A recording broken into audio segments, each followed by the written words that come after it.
يا حامل القرآن قد خصك الرحمن. سحری کے وقت میں، یعنی جو سحری کھانے کا وقت ہوتا ہے، سویرے اٹھنے کا، وہ دعاؤں کی قبولیت کا خاص وقت ہوتا ہے. عام دنوں میں تو ہم میں سے بہت کم لوگ تہجد پڑھ سکتے ہیں، لیکن رمضان میں جب ہم اٹھتے ہی ہیں تو کیوں نہ چلتے پھرتے دعائیں مانگے. دعا دونوں طریقے سے مانگی جا سکتی، فارملی بھی اور انفارملی بھی.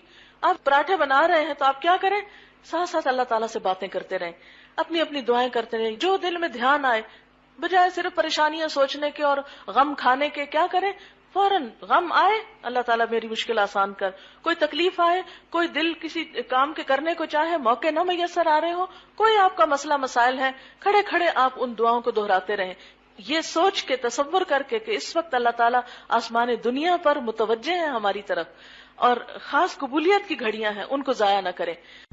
دعا مومن کا ہتھیار ہے.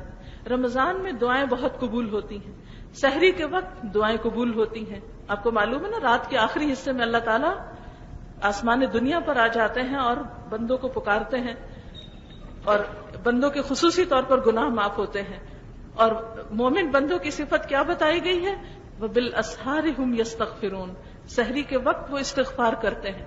تو آپ سحری بنا رہے ہوں یا چلتے پھرتے ٹیبل لگا رہے ہوں، کچھ بھی، ساتھ ساتھ استغفر اللہ ربی من کل ذنب واتوب الیہ دہراتے جائیں، کیونکہ استغفار جو ہے وہ ہر مشکل سے نکلنے کا طریقہ ہے.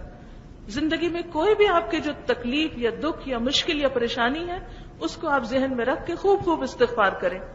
اور دنیا کی تکلیفیں تو ویسے بھی چلی جانی ہے، خصوصی طور پر آخرت کی پریشانی، اس کے لیے استغفار کی کثرت.